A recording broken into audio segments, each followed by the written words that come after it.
আসসালামু আলাইকুম সবাইকে। আজকে ছুটির দিন ভাবলাম একটু স্পেশাল কিছু রান্না করি।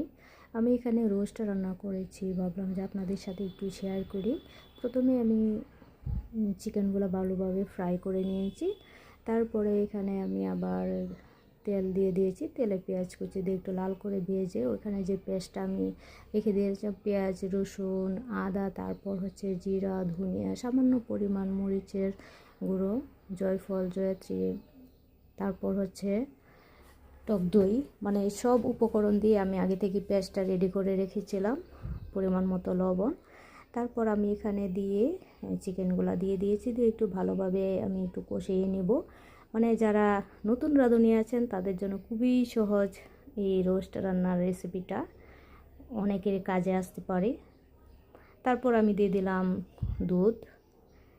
এখানে আমি অনেকটাই দুধ দিয়ে দিয়েছি, যেহেতু আমি কোনো পানি দেই নাই। তারপর আর একটু ভালোভাবে মিশিয়ে নিচ্ছিলাম। তারপর দিয়ে দিলাম কয়েক টুকরা কাঁচামরিচ, আর দিয়ে দিব কিশমিশ। রোস্টে কিশমিশ দিলে অনেক ভালো লাগে। তারপর ঢেকে আমি সুন্দর করে রান্না করে নিব। যে আমার রান্না কমপ্লিট। দেখেন দেখি কতটা লোভনীয় হয়েছে। আর অবশ্যই কিন্তু কমেন্টের মাধ্যমে জানাবেন আমার রোস্ট রান্নাটা কেমন হয়েছে। আর আমি যখন এখানে লিকুইড দুধটা দিয়েছি, ওইখানে আমি সামান্য পরিমাণ চিনি মিক্সড করে নিয়েছিলাম। আর একটু ঝাল, তারপর হচ্ছে একটু মিষ্টি, ওই রোস্টটা খেতে কিন্তু অসাধারণ লাগে।